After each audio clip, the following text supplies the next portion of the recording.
ಓಂ ಶಾಂತಿ. ಓಂ ನಮಃ ಶಿವಾಯ. ನಮ್ಮ ಚಾನೆಲ್ ವಿಡಿಯೋಗಳ ಹೆಚ್ಚಿನ ಮಾಹಿತಿಗಾಗಿ ಸಬ್ಸ್ಕ್ರೈಬ್ ಬಟನ್ಗೆ ಕ್ಲಿಕ್ ಮಾಡಿ ನಮ್ಮ ಚಾನೆಲ್ಗೆ ಸಬ್ಸ್ಕ್ರೈಬ್ ಮಾಡಿ. ಈ ವಿಡಿಯೋ ಇಷ್ಟವಾದಲ್ಲಿ ಲೈಕ್ ಮಾಡಿ, ಶೇರ್ ಮಾಡಿ ಹಾಗೂ ಕಮೆಂಟ್ ಮಾಡಿ. ವಾಣಿ ಡೇಟು 22/5/2026. ಪ್ರಾತಃ ಮುರಳಿ. ಓಂ ಶಾಂತಿ. ಬಾಬ್ದಾದ ಮಧುಬನ. ಮಧುರ ಮಕ್ಕಳೇ, ಚಾರಿಟಿ ಬಿಗಿನ್ಸ್ ಎಟ್ ಹೋಮ್. ದಾನವು ಮನೆಯಿಂದಲೇ ಆರಂಭವಾಗುವುದು. ಅರ್ಥಾತ್ ಯಾರು ದೇವಿ ದೇವತಾ ಧರ್ಮದವರಾಗಿದ್ದಾರೆಯೋ, ಯಾರು ಶಿವನ ಅಥವಾ ದೇವತೆಗಳ ಪೂಜಾರಿಗಳಾಗಿದ್ದಾರೆಯೋ ಅವರಿಗೆ ಮೊದಲು ಜ್ಞಾನವನ್ನು ಕೊಡಿ. ಪ್ರಶ್ನೆ: ತಂದೆಯ ಯಾವ ಕರ್ತವ್ಯವನ್ನು ಮನುಷ್ಯರು ಮಾಡಲು ಸಾಧ್ಯವಿಲ್ಲ? ಏಕೆ? ಉತ್ತರ: ಇಡೀ ವಿಶ್ವದಲ್ಲಿ ಶಾಂತಿ ಸ್ಥಾಪನೆಯ ಕರ್ತವ್ಯವನ್ನು ತಂದೆಯೊಬ್ಬರೇ ಮಾಡುವರು. ಮನುಷ್ಯರು ವಿಶ್ವದಲ್ಲಿ ಶಾಂತಿ ಸ್ಥಾಪಿಸಲು ಸಾಧ್ಯವಿಲ್ಲ, ಏಕೆಂದರೆ ಎಲ್ಲರಿಗೂ ವಿಕಾರಿಗಳಾಗಿದ್ದಾರೆ. ಒಬ್ಬ ತಂದೆಯನ್ನು ತಿಳಿದುಕೊಂಡು ಪವಿತ್ರರಾಗುವುದರಿಂದ ಶಾಂತಿ ಸ್ಥಾಪನೆಯಾಗುತ್ತದೆ. ತಂದೆಯನ್ನು ತಿಳಿಯದ ಕಾರಣ ಎಲ್ಲರೂ ನಿರ್ಧನಿಕರಾಗಿದ್ದಾರೆ.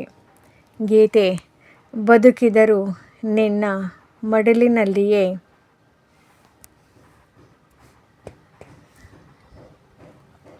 ಓಂ ಶಾಂತಿ. ಓಂ ಶಾಂತಿಯ ಅರ್ಥ ಘಳಿಗೆ ಘಳಿಗೆಗೆ ಹೇಳಬೇಕಾಗುತ್ತದೆ. ಓಂ ಶಾಂತಿಯ ಅರ್ಥ ಯಾರಿಗೂ ಗೊತ್ತಿಲ್ಲ. ಮನ್ಮನಾಭವದ ಅರ್ಥ ಬೇಹದ್ದಿನ ತಂದೆಯನ್ನು ನೆನಪು ಮಾಡಿ ಎಂದು ಘಳಿಗೆ ಘಳಿಗೆಗೆ ಹೇಳಬೇಕಾಗುತ್ತದೆ. ಓಂ ಶಾಂತಿಯ ಅರ್ಥ ಭಗವಂತ ಎಂದು ಹೇಳಿ ಬಿಡುತ್ತಾರೆ. ಓಂ ಅರ್ಥಾತ್ ನಾನು ಆತ್ಮ, ಇದು ನನ್ನ ಶರೀರ ಎಂದು ತಂದೆ ತಿಳಿಸುತ್ತಾರೆ. ಪರಮಪಿತ ಪರಮಾತ್ಮನೂ ಸಹ ಓಂ ಎಂದು ಹೇಳುತ್ತಾರೆ. ನಾನು ಆತ್ಮನಾಗಿದ್ದೇನೆ, ಪರಂಧಾಮದಲ್ಲಿ ಇರುತ್ತೇನೆ. ನೀವು ಆತ್ಮಗಳು ಜನನ ಮರಣ ಚಕ್ರದಲ್ಲಿ ಬರುತ್ತೀರಿ, ನಾನು ಬರುವುದಿಲ್ಲ. ಸೃಷ್ಟಿಯ ಆದಿ ಮಧ್ಯ ಅಂತ್ಯದ ಜ್ಞಾನವನ್ನು ನೀವು ಮಕ್ಕಳಿಗೆ ಕೊಡಲು ಸಾಕಾರದಲ್ಲಿ ಬರುತ್ತೇನೆ. ಇದನ್ನು ಯಾರೂ ತಿಳಿಸಲು ಸಾಧ್ಯವಿಲ್ಲ. ಒಂದು ವೇಳೆ ನಿಶ್ಚಯವಿಲ್ಲ ಎಂದರೆ ಜಗತ್ತನ್ನು ಸುತ್ತಿ ಬನ್ನಿ, ಹುಡುಕಿದರೂ ಯಾರಾದರೂ ಆದಿ ಮಧ್ಯ ಅಂತ್ಯದ ಜ್ಞಾನವನ್ನು ಕೊಡುತ್ತಾರೆಯೇ ಎಂದು. ಪರಮಪಿತ ಪರಮಾತ್ಮನ ಹೊರತು ಸೃಷ್ಟಿ ಚಕ್ರದ ಆದಿ ಮಧ್ಯ ಅಂತ್ಯದ ರಹಸ್ಯವನ್ನು ತಿಳಿಸಲು ಸಾಧ್ಯವಿಲ್ಲ.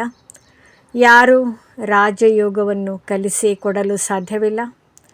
ಪತಿತರನ್ನು ಪಾವನ ಮಾಡಲು ಸಾಧ್ಯವಿಲ್ಲ. ಮೊಟ್ಟಮೊದಲು ದೇವಿ ದೇವತೆಗಳ ಪೂಜಾರಿಗಳಿಗೆ ಹೇಳುವ ಪುರುಷಾರ್ಥ ಮಾಡಬೇಕು. ಆದಿ ಸನಾತನ ದೇವಿ ದೇವತಾ ಧರ್ಮದವರೇ ಪೂರಾ 84 ಜನ್ಮಗಳನ್ನು ತೆಗೆದುಕೊಳ್ಳುತ್ತಾರೆ. ಅವರೇ ಈ ಜ್ಞಾನವನ್ನು ಕೇಳುತ್ತಾರೆ. ನಂತರ ಬರುವವರು 84 ಜನ್ಮಗಳನ್ನು ತೆಗೆದುಕೊಳ್ಳಲು ಸಾಧ್ಯವಿಲ್ಲ. ಯಾರು ದೇವತೆಗಳ ಪೂಜಾರಿಗಳಿದ್ದಾರೆಯೋ ಮತ್ತು ಗೀತೆಯನ್ನು ಓದುವವರಾಗಿದ್ದಾರೆಯೋ ಅವರೇ ಇದನ್ನು ಹೇಳುತ್ತಾರೆ ಮತ್ತು ಕೇಳುತ್ತಾರೆ. ಗೀತೆಯಲ್ಲಿ ಕೇವಲ ಒಂದು ತಪ್ಪು ಮಾಡಿದ್ದಾರೆ. ಭಗವಂತನ ಬದಲಾಗಿ ಕೃಷ್ಣನ ಹೆಸರನ್ನು ಹಾಕಿದ್ದಾರೆ. ಗೀತೆಯನ್ನು ಓದುವವರಿಗೆ ತಿಳಿಸಿ ಹೇಳಬೇಕು, ಪರಮಪಿತ ಪರಮಾತ್ಮನ ಶಿವನ ಜೊತೆ ನಿಮಗೆ ಸಂಬಂಧವೇನು ಎಂದು ಕೇಳಬೇಕು. ಅವರಿಗೆ ಭಗವಂತನೆಂದು ಹೇಳಲಾಗುತ್ತದೆ. ಶ್ರೀಕೃಷ್ಣನಂತೂ ದೈವಿ ಗುಣವುಳ್ಳವನಾಗಿದ್ದಾನೆ. ಅವನಿಗೆ ದೈವಿ ರಾಜಧಾನಿ ಇತ್ತು, ಅದರಲ್ಲಿ ದೈವಿ ಗುಣವುಳ್ಳವರಾಗಿದ್ದರು. ಈಗ ಅವರೇ ಪೂಜ್ಯರಿಂದ ಪೂಜಾರಿಗಳಾಗಿದ್ದಾರೆ. ಅಂದಮೇಲೆ ಪ್ರಯತ್ನಪಟ್ಟು ಮೊಟ್ಟ ಮೊದಲು ಆದಿ ಸನಾತನ ದೇವಿ ದೇವತಾ ಧರ್ಮದವರನ್ನು ಮೇಲೆತ್ತಬೇಕಾಗಿದೆ. Charity begins at home.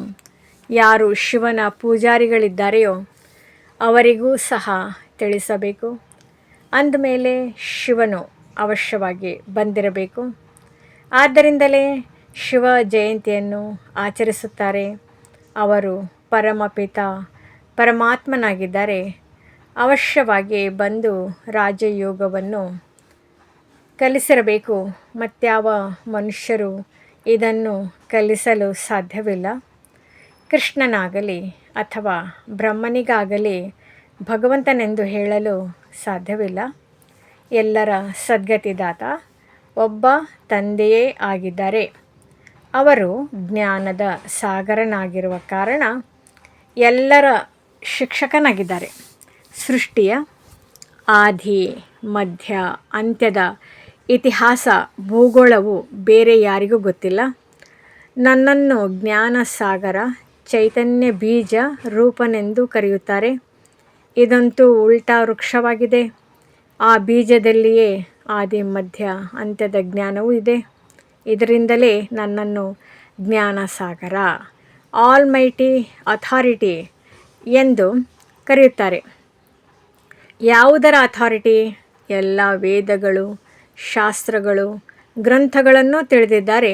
ಅದನ್ನು ನೀವು ಮಕ್ಕಳಿಗೆ ತಿಳಿಸುತ್ತಿದ್ದಾರೆ. ಆ ಶಾಸ್ತ್ರಗಳನ್ನು ಹೇಳುವವರು ಕಲ್ಪದ ಆಯುಸ್ಸು ಲಕ್ಷಾಂತರ ವರ್ಷಗಳಾಗಿದೆ ಎಂದು ತಿಳಿಸುತ್ತಾರೆ. ಆದರೆ ಅದಂತೂ ಆಗಲು ಸಾಧ್ಯವಿಲ್ಲ. ಇದು ವೆರೈಟಿ ಮನುಷ್ಯ ಸೃಷ್ಟಿ ವೃಕ್ಷ. ಇದರ ಆಯುಸ್ಸನ್ನು ಭಾಗವತದಲ್ಲಿ ಉದ್ದಗಲವನ್ನಾಗಿ ಮಾಡಿ ಬರೆದು ಬಿಟ್ಟಿದ್ದಾರೆ. ಭಾಗವತವು ಯಾವುದೇ ಧರ್ಮಶಾಸ್ತ್ರವಲ್ಲ. ಗೀತೆಯು ಧರ್ಮಶಾಸ್ತ್ರವಾಗಿದೆ. ಇದರಿಂದ ದೇವಿ ದೇವತಾ ಧರ್ಮವು ಸ್ಥಾಪನೆಯಾಯಿತು. ಬಾಕಿ ಭಾಗವತ ಮಹಾಭಾರತ ಇತ್ಯಾದಿಗಳಿಂದ ಯಾವುದೇ ಧರ್ಮವು ಸ್ಥಾಪನೆ ಆಗುವುದಿಲ್ಲ. ಅವರಂತೂ ಶ್ರೀಕೃಷ್ಣ ಇತಿಹಾಸವನ್ನು ಬರೆದಿದ್ದಾರೆ. ತಂದೆಯು ತಿಳಿಸುತ್ತಾರೆ, ಮಕ್ಕಳೇ, 84 ಜನ್ಮಗಳನ್ನು ನೀವೇ ತೆಗೆದುಕೊಂಡಿದ್ದೀರಿ ಎಂದು ದೇವಿ ದೇವತಾ ಧರ್ಮದವರಿಗೆ ತಿಳಿಸಿ. ಸತ್ಯುಗದಲ್ಲಿ ಕೇವಲ ಭಾರತವು ಮಾತ್ರವೇ ಇತ್ತು. ಮತ್ಯಾವ ಧರ್ಮವೂ ಇರಲಿಲ್ಲ. ಭಾರತವೇ ಸ್ವರ್ಗವಾಗಿತ್ತು. ಭಾರತವನ್ನೇ ಶ್ರೇಷ್ಠಾತಿ ಶ್ರೇಷ್ಠವಾದುದು ಎಂದು ಹಾಡುತ್ತಾರೆ. ಮತ್ತು ಪರಮಪಿತ ಪರಮಾತ್ಮ ಶಿವನ ಜನ್ಮಸ್ಥಾನವಾಗಿದೆ. ಯಾರು ಬಂದು ಪತಿತರನ್ನು ಪಾವನ ಮಾಡುತ್ತಾರೆ, ಶಿವನ ಪೂಜೆಯೂ ಸಹ ಇಲ್ಲಿಯೇ ಆಗುತ್ತದೆ.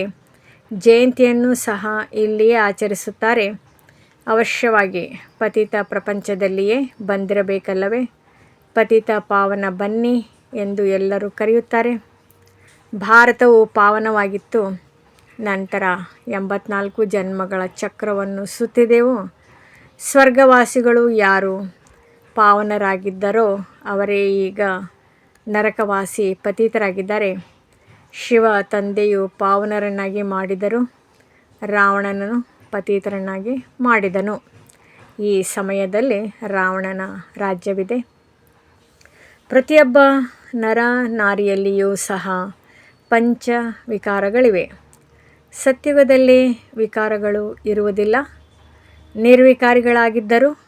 ಈಗ ಎಲ್ಲರೂ ಪತಿತರಾಗಿರುವುದರಿಂದ ಬನ್ನಿ, ನಮ್ಮನ್ನು ಮತ್ತೆ ಪಾವನವನ್ನಾಗಿ ಮಾಡಿ ಎಂದು ಕರೆಯುತ್ತಾರೆ. ಸತ್ಯುಗದಲ್ಲಿ ನಾವೇ ಪಾವನರಾಗಿದ್ದೆವು. 21 ಜನ್ಮಗಳು ರಾಮರಾಜ್ಯದಲ್ಲಿದ್ದೆವು. ಈಗಂತೂ ರಾವಣ ರಾಜ್ಯವಾಗಿದೆ. ಎಲ್ಲರೂ ವಿಕಾರಿಗಳಾಗಿದ್ದಾರೆ.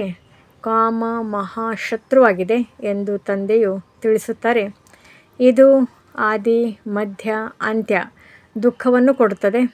ಇದರ ಮೇಲೆಯೇ ಜಯ ಗಳಿಸಿ ಪಾವನರಾಗಿ ನೀವು ಜನ್ಮ ಜನ್ಮಾಂತರದಿಂದ ಪಾಪ ಮಾಡಿದ್ದೀರಿ. ಎಲ್ಲರಿಗಿಂತ ತಮೋ ಪ್ರಧಾನರಾಗಿದ್ದೀರಿ. ಆತ್ಮದಲ್ಲಿಯೇ ತುಕ್ಕು ಹಿಡಿದಿದೆ. ಮೊದಲು ಚಿನ್ನದ ಯುಗವಿತ್ತು, ನಂತರ ಬೆಳ್ಳಿಯ ಯುಗ, ನಂತರದ ತಾಮ್ರದ ಯುಗ. ತುಕ್ಕು ಹಿಡಿಯುತ್ತಾ ಹಿಡಿಯುತ್ತಾ ಏಣಿಯನ್ನು ಇಳಿಯುತ್ತಲೇ ಬಂದಿರಿ. ಇದು ಭಾರತದ್ದೇ ಮಾತಾಗಿದೆ. ಸತ್ಯುಗದಲ್ಲಿ 8 ಜನ್ಮಗಳು, ನಂತರ ತ್ರೇತಾದಲ್ಲಿ 12 ಜನ್ಮ, ನಂತರ ಅವರೇ ಭಾರತವಾಸಿ ಚಂದ್ರವಂಶಿ ವೈಶ್ಯವಂಶಿ ಆಗುತ್ತಾರೆ. ಆತ್ಮವು ಅಪವಿತ್ರವಾಗಿ ಬಿಡುತ್ತದೆ. ಕಲ್ಪಕಲ್ಪವು ಭಾರತವನ್ನು ನಾನು ಸ್ವರ್ಗವನ್ನಾಗಿ ಮಾಡುತ್ತೇನೆ. ನಂತರ ರಾವಣನು ನರಕವನ್ನಾಗಿ ಮಾಡುತ್ತಾನೆ. ಈ ಡ್ರಾಮಾ ಮಾಡಲ್ಪಟ್ಟಿದೆ ಎಂದು ತಂದೆಯು ತಿಳಿಸುತ್ತಾರೆ. ಜ್ಞಾನ ಸಾಗರನಂತೂ ಶಿವ ತಂದೆಯೇ ಆಗಿದ್ದಾರೆ. ಎಲ್ಲರಿಗಿಂತ ಶ್ರೇಷ್ಠಾತಿ ಶ್ರೇಷ್ಠ ಶಿವ ಆಗಿದ್ದಾರೆ. ಮೊಟ್ಟ ಮೊದಲು ಅವರದೇ ಪೂಜೆಯಾಗುತ್ತದೆ. ಅವರು ಬೇಹದ್ದಿನ ತಂದೆಯಾಗಿದ್ದಾರೆ. ಅವಶ್ಯವಾಗಿ ಅವರಿಂದ ಬೇಹದ್ದಿನ ಆಸ್ತಿಯು ದೊರಕುತ್ತದೆ. ಭಾರತವಾಸಿಗಳು ಮರೆತು ಹೋಗಿದ್ದಾರೆ. ಭಗವಂತನೆಂದು ಒಬ್ಬ ನಿರಾಕಾರನಿಗೆ ಹೇಳಲಾಗುತ್ತದೆ. ಮನುಷ್ಯರು ಅವರನ್ನೇ ನೆನಪು ಮಾಡುತ್ತಾರೆ. ಎಲ್ಲರೂ ಭಗವಂತನೇ ಭಗವಂತ ಎಂದಲ್ಲ, ಒಂದು ಕಡೆ ಭಗವಂತನನ್ನು ನೆನಪು ಮಾಡುತ್ತಾರೆ ಮತ್ತು ಇನ್ನೊಂದು ಕಡೆ ಜ್ಞಾನಿಯೂ ಮಾಡುತ್ತಾರೆ. ಒಂದು ಕಡೆ ಸರ್ವವ್ಯಾಪಿ ಎಂದು ಹೇಳುತ್ತಾರೆ ಮತ್ತು ಪತಿತ ಪಾವನ ಬಾ ಎಂದು ಕರೆಯುತ್ತಾರೆ. ತಂದೆಯು ಬಂದು ಬ್ರಹ್ಮನ ಶರೀರದಲ್ಲಿ ಬ್ರಹ್ಮ ಮುಖ ವಂಶಾವಳಿ ಬ್ರಾಹ್ಮಣರಿಗೆ ತಿಳಿಸುತ್ತಾರೆ. ಈಗ ನೀವು ಜುಟ್ಟಿಗೆ ಸಮಾನರಾಗಿದ್ದೀರಿ. ಬ್ರಾಹ್ಮಣರಿಗಿಂತ ಶಿವ ತಂದೆಯು ಶ್ರೇಷ್ಠರಾಗಿರುವವರು. ವಿರಾಟ ರೂಪದಲ್ಲಿ ದೇವತೆ, ಕ್ಷತ್ರಿಯರು, ವೈಶ್ಯರು, ಶೂದ್ರರನ್ನು ತೋರಿಸುತ್ತಾರೆ. ಬ್ರಾಹ್ಮಣರ ಹೆಸರು ಇಲ್ಲ, ಏಕೆಂದರೆ ಬ್ರಾಹ್ಮಣರು ವಿಕಾರಿಗಳಾಗಿದ್ದಾರೆ. ಅಂದಮೇಲೆ ದೇವತೆಗಳಿಗಿಂತಲೂ ಉತ್ತಮರೆಂದು ಹೇಗೆ ಹೇಳಲು ಸಾಧ್ಯ? ಅವರು ಬ್ರಾಹ್ಮಣ ದೇವತಾಯ ನಮಃ ಎಂದು ಹಾಡುತ್ತಾರೆ. ಇವರು ಯಾವಾಗ ರಾಜ್ಯಭಾರ ಮಾಡಿದರು, ಸ್ವರ್ಗವು ಯಾವಾಗ ಇತ್ತು ಎಂದು ನಿಖರವಾಗಿ ಯಾರಿಗೂ ಗೊತ್ತಿಲ್ಲ. ಈಗ ನೀವು ತಿಳಿದುಕೊಂಡಿದ್ದೀರಿ. ತಂದೆಯು ಬಂದು ಬ್ರಹ್ಮನ ಮುಖಾಂತರ ಸ್ವರ್ಗದ ಸ್ಥಾಪನೆ, ಶಂಕರನ ಮುಖಾಂತರ ವಿನಾಶವನ್ನು ಮಾಡುತ್ತಾರೆ. ಮಹಾಭಾರತ ಯುದ್ಧವು ನಡೆದಿತ್ತು. ಯಾವುದರಿಂದ ಸ್ವರ್ಗದ ದ್ವಾರ ತೆರೆಯಿತು? ಗಾಯನ ಮಾಡುತ್ತಾರೆ, ಆದರೆ ಏನೂ ತಿಳಿದಿಲ್ಲ. ರುದ್ರ ಜ್ಞಾನ ಯಜ್ಞದಿಂದ ವಿನಾಶದ ಜ್ವಾಲೆಯು ಪ್ರಜ್ವಲಿತವಾಯಿತೆಂದು ತೋರಿಸುತ್ತಾರೆ. ಅವಶ್ಯವಾಗಿ ಈಗ ಆ ಪಾತ್ರವು ನಡೆಯುತ್ತಿದೆ. 5000 ವರ್ಷಗಳ ಮೊದಲು ಸಹ ಯುದ್ಧ ನಡೆದಿತ್ತು. ಯಾವಾಗ ಪತಿತ ಪ್ರಪಂಚದ ವಿನಾಶವಾಗಿತ್ತು. ಗೀತಾ ಜ್ಞಾನವನ್ನು ತಿಳಿಸುವಾಗ ಹೇಳುತ್ತಾರೆ, 3 ಸೈನ್ಯಗಳಿದ್ದವು. ಯುರೋಪಿಯನ್ನರ ಯಾದವ ಸೇನೆ ಯಾವುದರಿಂದ ವಿಜ್ಞಾನದ ಅಣ್ವಸ್ತ್ರಗಳನ್ನು ಕಂಡುಹಿಡಿದರು. ಗೀತೆಯು ಪೂರ್ಣವಾಗಿ 5000 ವರ್ಷಗಳಾಯಿತು. 3 ಸೇನೆಗಳು ಈಗ ಇವೆ ಎಂದು ತಂದೆಯು ತಿಳಿಸುತ್ತಾರೆ. ವಿನಾಶಕಾಲೇ ವಿಪರೀತ ಬುದ್ಧಿ, ಅರ್ಥಾತ್ ಪರಮಪಿತ ಪರಮಾತ್ಮನ ಜೊತೆ ವಿಪರೀತ ಬುದ್ಧಿ ಎಂದು ಗಾಯನವಿದೆ. ನಿಮ್ಮ ವಿನಃ ಯಾರದು ಸಹ ಪ್ರೀತಿ ಬುದ್ಧಿ ಇಲ್ಲ. ಯಾರೂ ತಿಳಿದುಕೊಂಡಿಲ್ಲ. ಎಲ್ಲರದು ವಿನಾಶಕಾಲೇ ವಿಪರೀತ ಬುದ್ಧಿಯಾಗಿದೆ. ಕೇವಲ ನೀವು ಪಾಂಡವರದು ಪ್ರೀತಿ ಬುದ್ಧಿಯಾಗಿದೆ. ನೀವು ಶಿವ ತಂದೆಯನ್ನು ನೆನಪು ಮಾಡುತ್ತೀರಿ.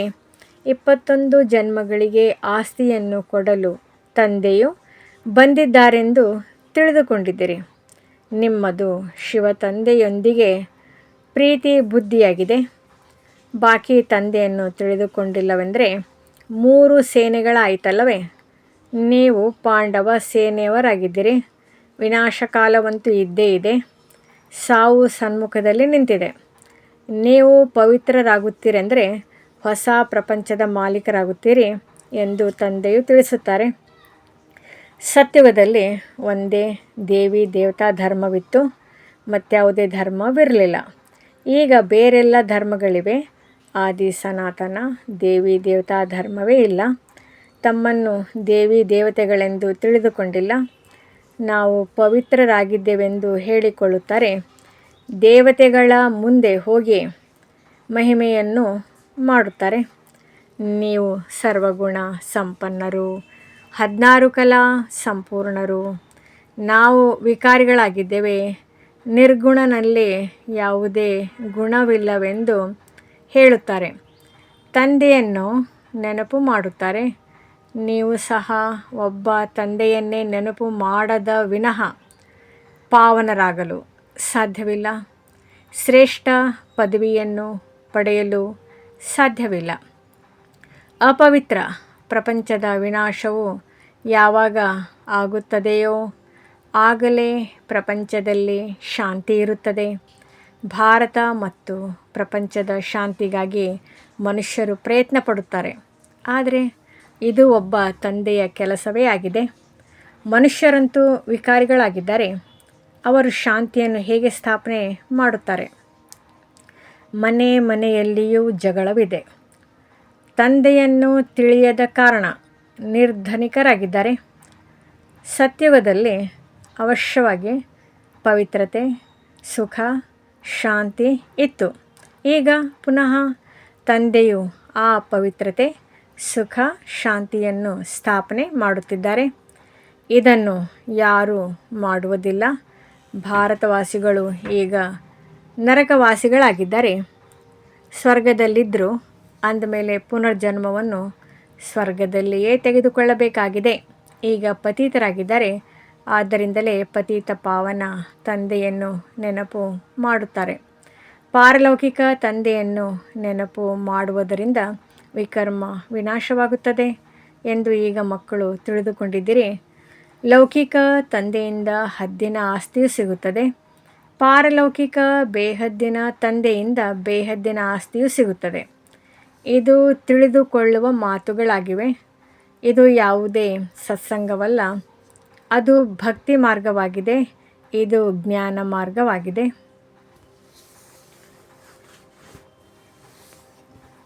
ತಂದೆಯು ನಮ್ಮನ್ನು ಸ್ವರ್ಗವಾಸಿಯನ್ನಾಗಿ ಮಾಡುತ್ತಿದ್ದಾರೆಂದು ನಿಮಗೆ ಖುಷಿಯಾಗುವುದು. ಯಾರು ಕಲ್ಪದ ಹಿಂದೆ ಸ್ವರ್ಗವಾಸಿಗಳಾಗಿದ್ದರೋ ಅವರೇ ಆಗುತ್ತಾರೆ. ಬ್ರಾಹ್ಮಣರಾಗದ ಹೊರತು ದೇವತೆಗಳಾಗಲು ಸಾಧ್ಯವಿಲ್ಲ. ಇದು ತಿಳಿದುಕೊಳ್ಳುವ ಮಾತಾಗಿದೆಯಲ್ಲವೇ? ಈಗಂತೂ ಭಾರತದಲ್ಲಿ ಯಾರಲ್ಲಿಯೂ ಕಲೆಗಳೇ ಇಲ್ಲದಂತಾಗಿದೆ. ಇದು ಯಾರಿಗೂ ಗೊತ್ತಾಗುವುದೇ ಇಲ್ಲ. ಕುಂಭಕರ್ಣನ ನಿದ್ರೆಯಲ್ಲಿ ಮಲಗಿದ್ದಾರೆ. ಈಗ ನಿಮ್ಮನ್ನು ತಂದೆಯು ಜಾಗೃತ ಮಾಡಿದ್ದಾರೆ. ಇಲ್ಲಿಗೆ ನೀವು ಸ್ವರ್ಗವಾಸಿಗಳಾಗಲು ಬಂದಿದ್ದಿರಿ. ತಂದೆಯ ವಿನಃ ಯಾರೂ ಸಹ ಮಾಡಲು ಸಾಧ್ಯವಿಲ್ಲ. ಸತ್ಯಯುಗಕ್ಕೆ ಸ್ವರ್ಗವೆಂದು, ಕಲಿಯುಗಕ್ಕೆ ನರಕವೆಂದು ಹೇಳಲಾಗುತ್ತದೆ. ಈಗ ಎಲ್ಲರೂ ವಿಕಾರದಿಂದಲೇ ಜನ್ಮ ಪಡೆಯುತ್ತಾರೆ. ದೇವತೆಗಳು ಎಂದೂ ಸಹ ವಿಕಾರದಿಂದ ಜನ್ಮ ಪಡೆಯುವುದಿಲ್ಲ. ಮಕ್ಕಳೇ, ನೀವೀಗ ತಂದೆಯ ಬಳಿ ಪವಿತ್ರರಾಗುವ ಪ್ರತಿಜ್ಞೆ ಮಾಡುತ್ತೀರಿ. ಆದರೆ ನಡೆಯುತ್ತಾ ನಡೆಯುತ್ತಾ ಸೋಲನ್ನು ಅನುಭವಿಸಿದರೆ ನಂತರ ಮಾಡಿಕೊಂಡಿರುವ ಸಂಪಾದನೆಯೆಲ್ಲವೂ ಹಾಳಾಗಿ ಬಿಡುತ್ತದೆ. ಬಹಳ ದೊಡ್ಡದಾಗಿ ಪೆಟ್ಟು ಬೀಳುವುದು ಆಶ್ಚರ್ಯವಾಗಿ ಹೇಳಿ ನಂತರ ಓಡಿ ಹೋಗುತ್ತಾರೆ. ಭಲೆ ಸಾಕ್ಷಾತ್ಕಾರಗಳಾಗುತ್ತವೆ. ಆದರೆ ಸಾಕ್ಷಾತ್ಕಾರದಲ್ಲಿಯೇ ಮಾಯೆಯು ಪ್ರವೇಶವಾಗುವುದು. ಹೇಗೆ ರೇಡಿಯೋದಲ್ಲಿ ಒಬ್ಬರ ಮಾತು ಇನ್ನೊಬ್ಬರಿಗೆ ಕೇಳಿಸದಂತೆ ಮಧ್ಯದಲ್ಲಿ ಗಡಿಬಿಡಿ ಮಾಡಿಬಿಡುತ್ತಾರೆ. ಇದು ಸಹ ಹಾಗೆಯೇ ಯೋಗದಲ್ಲಿ ಮಾಯೆಯು ವಿಘ್ನವನ್ನು ಹಾಕುತ್ತದೆ. ಪರಿಶ್ರಮವೂ ಸಹ ಯೋಗದಲ್ಲಿಯೇ ಇದೆ. ಭಾರತದ ಪ್ರಾಚೀನ ಯೋಗವೆಂದು ಗಾಯನವಿದೆ. ಒಳ್ಳೆಯದು. ಮಧುರಾತಿ ಮಧುರ ಅಗಲಿ ಹೋಗಿ ಮರಳಿ ಸಿಕ್ಕಿರುವ ಮಕ್ಕಳ ಪ್ರತಿ ಮಾತಾಪಿತಾ ಬಾಬ್ದಾದಾರವರ ನೆನಪು, ಪ್ರೀತಿ ಹಾಗೂ ಸುಪ್ರಭಾತ. ಆತ್ಮಿಕ ಮಕ್ಕಳಿಗೆ ಆತ್ಮಿಕ ತಂದೆಯ ನಮಸ್ತೆ. ಧಾರಣೆಗಾಗಿ ಮುಖ್ಯ ಸಾರ.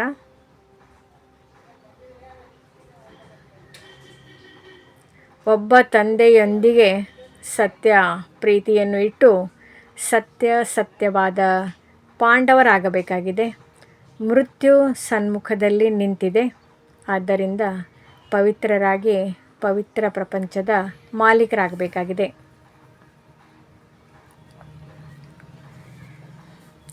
ಕಾಮ ಮಹಾಶತ್ರುವಾಗಿದೆ. ಯಾವುದು ಆದಿ ಮಧ್ಯ ಅಂತ್ಯ ದುಃಖ ಕೊಟ್ಟಿದೆ. ಅದರ ಮೇಲೆ ಜಯ ಗಳಿಸಿ ಪಾವನರಾಗಬೇಕು. ನೆನಪಿನಿಂದಲೇ ವಿಕಾರಗಳ ತುಕ್ಕು ಬಿಟ್ಟು ಹೋಗಿ ಆತ್ಮವು ಚಿನ್ನದಂತೆ ಆಗಿಬಿಡುತ್ತದೆ. ವರದಾನ: ಮರುಜೀವ ಜನ್ಮದ ಸ್ಮೃತಿಯ ಮೂಲಕ ಕರ್ಮ ಬಂಧನವನ್ನು ಸಂಬಂಧದಲ್ಲಿ ಪರಿವರ್ತನೆ ಮಾಡುವಂತಹ ಪರೋಪಕಾರಿ ಭವ. ಲೌಕಿಕ ಕರ್ಮ ಬಂಧನದ ಸಂಬಂಧವನ್ನು ಈಗ ಮರುಜೀವ ಜನ್ಮದ ಕಾರಣ ಶ್ರೀಮತದ ಆಧಾರದಿಂದ ಸೇವೆಯ ಸಂಬಂಧವು ಆಧಾರಿತವಾಗಿದೆ. ಇದು ಕರ್ಮ ಬಂಧನವಲ್ಲ, ಸೇವೆಯ ಸಂಬಂಧವಾಗಿದೆ. ಸೇವೆಯ ಸಂಬಂಧದಲ್ಲಿ ವಿಭಿನ್ನ ಪ್ರಕಾರದ ಆತ್ಮರುಗಳ ಬಗ್ಗೆ ತಿಳಿದುಕೊಂಡು ಧಾರಣೆ ಮಾಡುತ್ತಾ ನಡೆಯುತ್ತೀರೆಂದರೆ ಬಂಧನದಲ್ಲಿ ಬೇಸರವಾಗುವುದಿಲ್ಲ. ಆದರೆ ಪತಿ ಪಾಪಾತ್ಮ ಅಪಕಾರಿ ಆತ್ಮರೊಂದಿಗೂ ತಿರಸ್ಕಾರಕ್ಕೆ ಬದಲು ದಯಾಹೃದಯಿಯಾಗಿ ದಯೆಯ ಭಾವನೆಯಿಟ್ಟು ಸೇವೆಯ ಸಂಬಂಧವೆಂದು ತಿಳಿದುಕೊಂಡು ಸೇವೆ ಮಾಡುತ್ತೀರೆಂದರೆ ಪ್ರಸಿದ್ಧ ವಿಶ್ವ ಕಲ್ಯಾಣಿ ಅಥವಾ ಪರೋಪಕಾರಿ ಎಂದು ಗಾಯನವಾಗುತ್ತದೆ. ಸ್ಲೋಗನ್: ಸಮಯ ಅಥವಾ ಪರಿಸ್ಥಿತಿಯ ಅನುಸಾರ ವೈರಾಗ್ಯವು ಬಂದಿತೆಂದರೆ ಇದು ಸಹ ಅಲ್ಪಕಾಲದ ವೈರಾಗ್ಯವಾಗಿದೆ. ಸದಾ ಕಾಲದ ವೈರಾಗಿಗಳಾಗಿರಿ. ಅವ್ಯಕ್ತ ಸೂಚನೆ: ಸದಾ ಅಚಲ ಅಡೋಲ ಏಕರಸ ಸ್ಥಿತಿಯ ಅನುಭವ ಮಾಡಿ. ಸಮಯ ಪ್ರಮಾಣ: ಈಗ ಸದಾ ಅಚಲ ಅಡೋಲ ಸರ್ವ ಖಜಾನೆಗಳಿಂದ ಸಂಪನ್ನರಾಗಿ ಸ್ವಲ್ಪವೂ ಸಹ ಏರುಪೇರು ಆಗುತ್ತೀರಿ ಎಂದರೆ ಸರ್ವ ಖಜಾನೆಗಳ ಅನುಭವ ಆಗುವುದಿಲ್ಲ. ತಂದೆಯ ಮೂಲಕ ಸಿಕ್ಕಿರುವ ಖಜಾನೆಗಳನ್ನು ಸದಾ ಖಾಯಮಾಗಿ ಇಟ್ಟುಕೊಳ್ಳುವ ಸಾಧನ ಆಗಿದೆ. ಸದಾ ಅಚಲ ಅಡೋಲರಾಗಿ ಇರುವುದು. ಅಚಲರಾಗಿರುವುದರಿಂದ ಸದಾ ಖುಷಿಯ ಅನುಭವ ಆಗುತ್ತಾ ಇರುತ್ತದೆ. ಹೇಗೆ ವಿನಾಶಿ ಧನ, ಹೆಸರು, ಮಾನ್ಯತೆ, ಆಡಂಬರ, ಪದವಿ ಇತ್ಯಾದಿಗಳು ಸಿಗುತ್ತದೆ ಎಂದರೆ ಖುಷಿಯಾಗುತ್ತದೆ ಅಲ್ಲವೇ? ಇದಂತೂ ಅವಿನಾಶಿ ಖುಷಿಯಾಗಿದೆ. ಆದರೆ ಈ ಖುಷಿ ಅವರಿಗೆ ಇರುತ್ತದೆ ಯಾರು ಅಚಲ ಅಡೋಲ ಏಕರಸ ಸ್ಥಿತಿಯಲ್ಲಿ ಇರುತ್ತಾರೆ. ಈ ವಿಡಿಯೋ ಇಷ್ಟವಾದಲ್ಲಿ ಹೆಚ್ಚಿನ ವಿಡಿಯೋಗಳ ಮಾಹಿತಿಗಾಗಿ ನಮ್ಮ ಚಾನಲ್ಗೆ ಸಬ್ಸ್ಕ್ರೈಬ್ ಮಾಡಿರಿ. ತಮಗೆ ವಿಡಿಯೋ ನೋಟಿಫಿಕೇಷನ್ ಸಿಗ್ತಾ ಇರುವುದು.